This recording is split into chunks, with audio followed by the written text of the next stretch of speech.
അടുത്തന്നെ തോന്നുന്നു അല്ലേ, വലിയ ദൂരമില്ല. ഇന്നത്തെ ഹോം സർവീസിന്റെ ലൊക്കേഷൻ നോക്കണോ? ആടാ, പക്ഷെ പോസ്റ്റ്നേറ്റിലല്ല കേട്ടോ, അവർക്ക് ബാക്ക് പെയിൻ ആണ് അത്ര.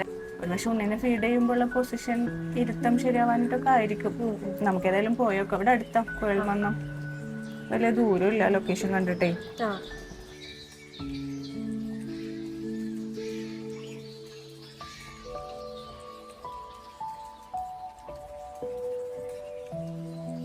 ഓർമ്മയില്ലേ?